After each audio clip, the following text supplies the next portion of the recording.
د تولستوي ژوند او اند. لیف نیکولایوویچ تولستوي د 1828 کال د سپټمبر په 9 د روسیې یاسنایا پالینا سیمه کې وزیږید.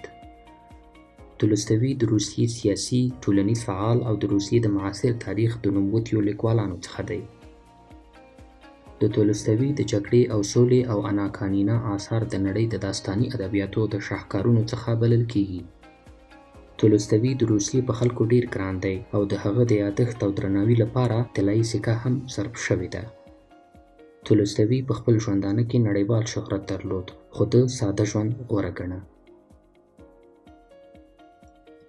تولستوي د 1910 کال د نومبر د میاشتې په 20 د 82 کلونو په عمر له دې نړۍ سترګې پټې کړې او په خپل پلرني ټاټوبي کې خاورو ته وسپارل شو. د تولستوي غوره او په زړه پورې ویناوې. دا ادعا چې ګواکې حکومت د خلکو استازیتوب کوي پوچه او باطله ادعا ده. په دې نړۍ کې د مطالعې په څیر بل هیڅ څه خوند نه لري. مینه وکړه چې د هر څه په خوند پوه شي. لوړ او ښه خلک هیڅ کله نه مري ځکه چې د هغوی قبرونه د راتلونکو نسلونو زړونه دي. زده کړه د دې لپاره کوو چې عمل پرې وکړو.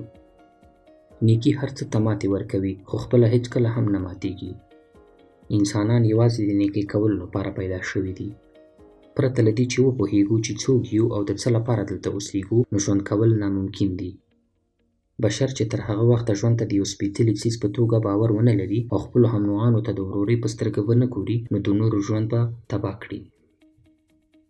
د خلکو ترمنځ هیڅ څه نشته مګر هغه دیوالونه چې دوی خپله رامنځته کړي دي.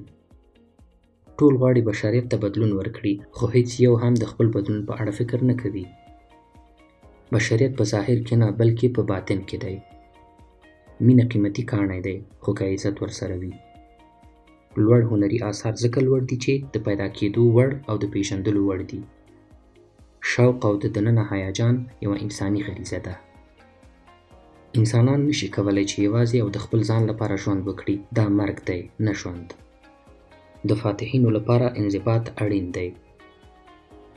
دا چې خلک ادعا کوي چې ګواکې موږ د غوسې په حالت کې د خپلو کړنو څخه بې خبره یو دا یوه پوچه او تشه ادعا ده. زه په داسې حالاتو کې په هر څه پوهیږم او د یوې شیبې لپاره مې هم خپله هوښیاري له لاسه نه ده ورکړې.